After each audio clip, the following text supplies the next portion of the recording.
so much for being here, Angie. Thank you for doing this. Now look at this beautiful little poster boy here. You're a superstar. This is Yes, Cody. you are.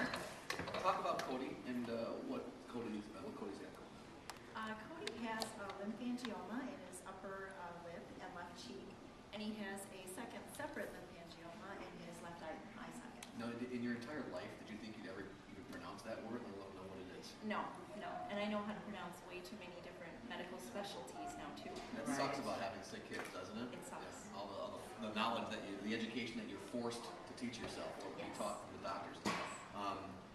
So when did this all start? We found out that something was amiss at his birth. You want to say something, buddy? Hello. How are you? That was awesome. Cody is on our posters for the Champions for Kids Radiothon. And billboards, too. And the billboards, yes. That was an awesome hello. That's going to keep me going until 7 o'clock Friday, buddy. Thank you for that. That's great. He was born. Just a minute. Let me talk for 1 second, buddy, okay? Thanks, pal. He was born by C-section. Okay. And when he was born and they were still working on me, my husband went, obviously, to check him out while they were cleaning him up and checking him over. And I think, Ryan, it was you who came back and said, his left cheek is swollen, and they think that maybe the nerves were stunned a little. He was laying in utero in such a way that it stunned the nerve, kind of like when your leg falls asleep. Okay. And so his cheek was a little slack, Right. and that it would just bounce back. I think that was you. And he had told me that before I even got to hold Cody. And Did the mom alarm go off yet, or were you? No, I thought, you know what, it's fine. When they put him in my arms, I thought, I don't even see the swelling. Right. I noticed that his mouth drops down towards the left a little bit, but nothing major. But it just, it didn't reduce in size over time. So I think it was at his 4-month well baby check that we asked for referral, just to check it out. And we were referred to a neurologist who said it was underdeveloped facial muscles and there's nothing you can do about it. Okay. So it didn't really sit well with us. Yeah. So we went back for his 6-month well baby check. And about this time, his lip and cheek started bleeding spontaneously. So there were a few times we would go into his bedroom in the morning to get him out of his crib, and it looked like he had gotten into a fist fight with himself. Oh my gosh. So that was obviously a little suspect. We thought, well, it's a big lip, it's a big cheek, maybe he bit it or something.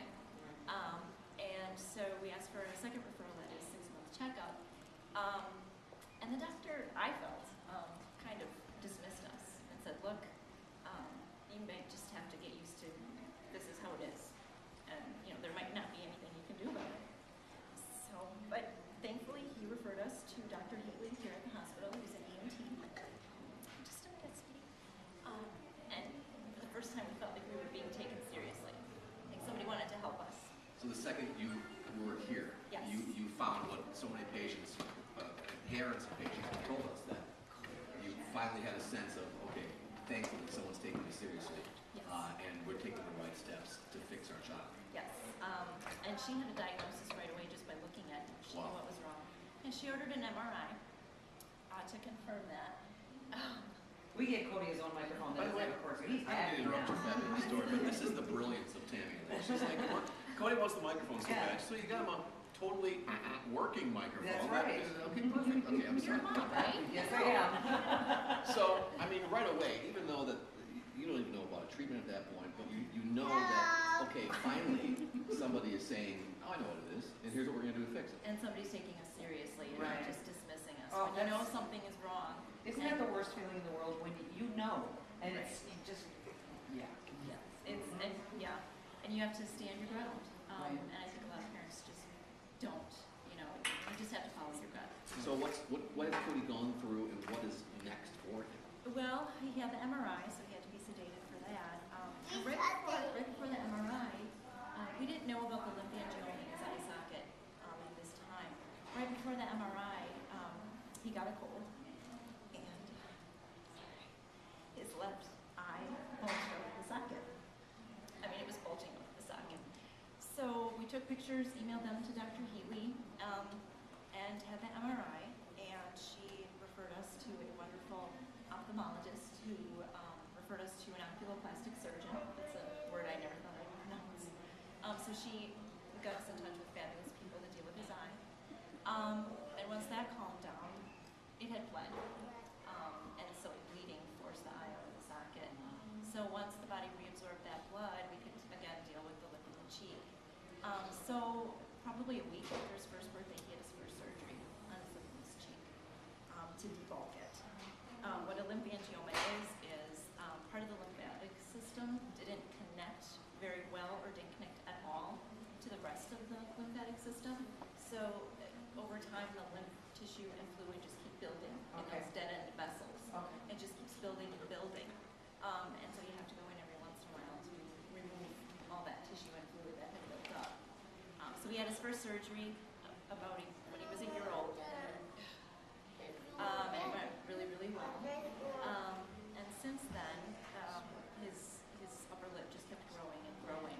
So about a week before the photo shoot in March of this year, he had a second surgery to debulk it. And Dr. Mount is a plastic surgeon here, and she performed that surgery, and she was just a fabulous job. So I imagine as Cody's face continues to grow, there's going to be more developmental plastic surgeries, kind of like what my daughter Julia goes through with cleft in the palate. You can't do everything at once because the face has to grow. Right. At the same time this is all going on, you've got a young man named Cameron who's like, hey, what about me? What's going on with me? And is scared for his brother, wondering why mom and dad are crying all the time, and it had to be really tough on him too. Yeah. And just until recently, he never asked about his brother. He just accepted him as he was. I think this last surgery was a little difficult for Cameron, seeing him in the hospital. Yeah, sure. But he's just a great big brother and a great kid, so. Plus there are things here at American Family Children's Hospital that do nothing but support the siblings who aren't having surgery, who aren't sick, because they matter too. And sometimes, you got enough going on and you need help. And that's exactly why they're here, and why you become a champion to help these kinds of organizations, the family services part of the hospital, that you might not think about when you're talking about surgeries and medicine, and doctors and nurses. So that's what you're doing. You're helping out Cameron, learn how to deal with this stuff with his brother, because he certainly didn't know this was coming. I mean, of course we didn't, but how old was Cameron?